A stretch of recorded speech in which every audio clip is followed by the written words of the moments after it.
right, breaking news. We did just receive the Supreme Court ruling on the Idaho abortion case. I want to go straight out to my colleagues Pamela Brown and Ellie Honig. They are live outside the Supreme Court. We're waiting for this to come down.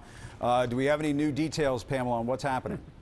Well, we are just learning that this opinion was officially released from the High Court, and it is in line with what was released inadvertently on the court's website yesterday. So I'm going to bring in my colleagues Ellie Honig, Paula Reed to break it down. Paula? So we've been listening in with the court to find out what cases we're going to get today. They had 10 outstanding. We got 4, and 2 of the bigger ones. The first one you were discussing earlier, Purdue Pharma, but then also this abortion case out of Idaho.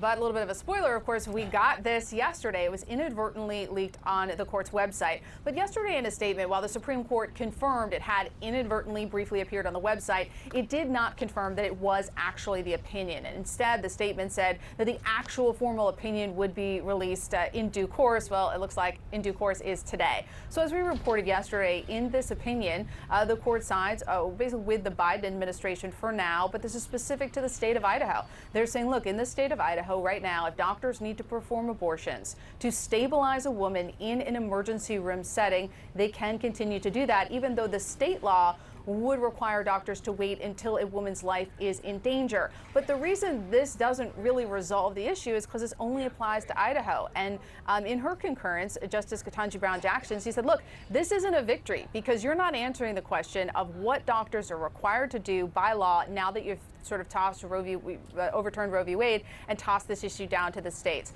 So technically it's a win for the Biden administration in this highly watched abortion case, but it still leaves a lot of questions unanswered. Yeah, right, because you have the Idaho ban, but also 13 other states, right, with a near total abortion ban, including in Texas. And there's a lawsuit challenging the Texas ban. And so this could end up right back before the High Court soon, right? This is precisely Justice Ketanji Brown Jackson's point that she makes in the dissent. She says, we punted today. That's what they did. They granted certiorari, the Supreme Court. They took the case several months ago, and now today they're saying, whoops, we messed up. We never should have taken the case back down to the normal course. And what Justice Jackson is saying is we should be able to rule here because federal law, when it conflicts with state law, should prevail, which would mean broader abortion rights, broader obligations by doctors to perform emergency surgeries. And Justice Jackson says the result of what we've done here today is we're going to have inconsistency state to state. We're going to subject the country to ongoing litigation working its way through the federal district courts, courts of appeals, before I think Justice Jackson agrees, ultimately will end up back at the Supreme Court. When you have such a square clash between federal law and state law, and the issue is so fundamental as to when do doctors have to give emergency care to patients, to women who are pregnant, that's such an important question. There's such a square conflict here. It will end up before the Supreme Court, but not for potentially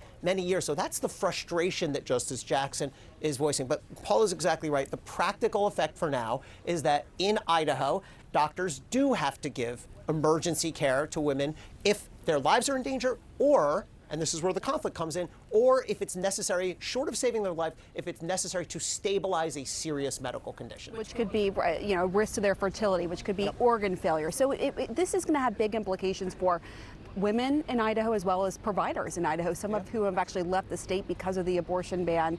And, but before today's ruling, when the ban was in effect, women had to be airlifted out of the state. And so this will have a big impact on women there. But like you said, this is far from settled across the board in this country. Back to you, Jim. Yeah, it makes you wonder with all these unintended consequences from Dobbs that the Supreme Court here decided, okay, let's punt on one of these and deal with it later. Ellie, Pamela, thank you very much. I want to go out to Meg Terrell.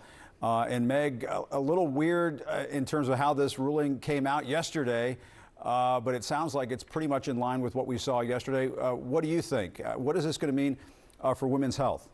Yeah, Jim, reading through this, it does look the same as what we saw inadvertently posted yesterday. And what it means for women's health is that in Idaho, this does put back into effect the protections of this federal law, EMTALA, on hospitals providing emergency care in the situations of abortion where that is the medically necessary care to stabilize a pregnant person's health. So Idaho has a very strict abortion ban that bans all abortion except to save the life of the pregnant person and in rare other circumstances. So the Biden administration had argued that federal law called EMTALA conflicted with Idaho's strict abortion ban. And right now, what the Supreme Court is essentially saying is that we shouldn't have taken up this case. This should go back down to the lower courts in Idaho. But while that happens, hospitals can provide this emergency care. But as we were hearing from Ellie, Justice Ketanji Brown Jackson points out this is essentially a delay in deciding the issues of this case. And I've talked with law professors who looked at the decision, the sort of decision that came out yesterday, and said this allows confusion to reign in other states with abortion bans,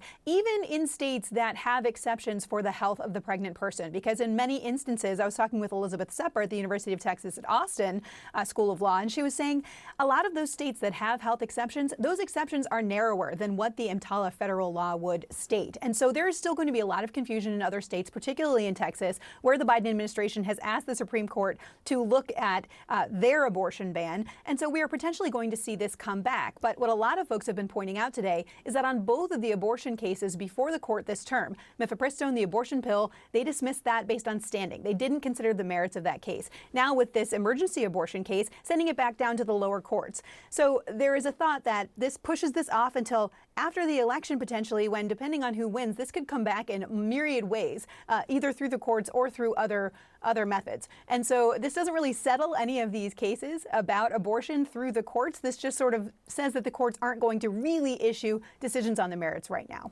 Guys. Very interesting, Meg. All right, thank you very much. I want to go back out to Pamela Brown outside the Supreme Court. Pam, we're playing a little Supreme Court whack-a-mole today. That's why we've got so many of us here covering this. We thought we were going to cover a debate today, but we're covering all the action coming out of the Supreme Court. What's the latest? What can you tell us? That's right. Big news day, to say the least. And in fact, Jim, we still have 6 outstanding cases, 2 cases with direct implications for Donald Trump. I want to bring in Paula Reed on that front. When are we going to get these cases? That's been the big question, right? They still have 6 outstanding cases, but the court has just announced that they will not be done tomorrow. So it is expected that opinion season will go into next week. We would expect that we would likely get the 6 opinions over tomorrow and Monday. But look, these folks have lifetime appointments. They have no bosses. They do whatever they want. And clearly they're just like us. They're procrastinating a little because the expectation was that they would release all their major opinions by tomorrow, but it looks like that's not the case. They do. I mean, historically, usually it would be over by tomorrow. Should we be reading into this, especially given the high stakes case with immunity, for example? The only thing I would read into it is they're having a hard time. I mean, these are major cases and they're working through them. And just to sort of preview what we're still looking for, there's a few biggies. There's, first of all, immunity. Of course, we've been talking about it. Does the president, does a former president have any form of criminal immunity? That's, I think, the big one. There's another January 6th related case that's really important. Donald Trump's not a party to this one, but it could impact him. It's a case involving a guy named Joseph Fisher. He stormed the Capitol. He was charged with various crimes, including obstruction of an official proceeding. He's now challenging whether you can apply that law, obstruction of an official proceeding, to a physical effort to interfere with Congress or a court. You would think it would, but there's a sort of nuanced way you can read the law to say that it does not apply. I think it's quite likely the Supreme Court actually says that obstruction law does not apply to the physical assault on the Capitol, which will have implications for over 300 January 6th related cases and potentially implications for Donald Trump's case because 2 of the 4 charges against him are that obstruction charge. So those are the 2 biggies that we're looking for. But the interesting note on that is it has to do with the fake slate of electors, right? Yeah. And so the response, if I was in Jack Smith's position and the ruling came down saying obstruction does not apply to storming the Capitol unless there's some documentary element to it, that would be the probable ruling. Jack Smith may think, well, they submitted false slates of electors. Those were fake documents. Therefore, I might be okay under this ruling. So big decisions ahead. Well, first, we got to see what the Supreme Court says, and then Jack Smith's going to have a tough call on his hands. And it'll have implications as those 2 big cases directly tied to Trump could have implications on the trials and so forth. So we are keeping a close eye. But in terms of cases for today, we're done. So. Yes, we're done. We got 2 boxes of 4 opinions, 6 left outstanding. And I want to say the Biden administration is racking up a significant number of wins. Now, the biggest case is still outstanding, but I want to review over the past few weeks. They won a big gun case, trying to keep guns from folks who have either a conviction or a citation for domestic violence. Also, social media case yesterday. They won the fact that they can continue to flag for social media companies disinformation or misinformation. In Idaho, the Biden administration also winning. And in that Purdue Pharma case, they also won their argument that the Sackler family should not be protected from future liability. But I want to caution that a lot of these victories are temporary because in abortion, right, they kind of sidestepped the issue. They decided it for now in Idaho, but we fully expect that issue will come back up. Same with social media. They also sort of sidestepped that issue. Yes, technically the Biden administration won. They can continue. The Department of Homeland Security, the FBI can continue to flag misinformation, disinformation, but that was mostly a standing underlying issue. So I would expect that that's going to come back up. And then the gun rights case is interesting because there were so many concurrences. Everybody wanted to put their spin that you've really opened the floodgates for additional litigation. So even though the Biden administration does appear to be doing really well before the court, many of these victories appear to be temporary, and these cases are going to emerge likely in a different form in a year or two. One more to the list here, mifepristone, right? Oh, yeah. The decision Absolutely. allowing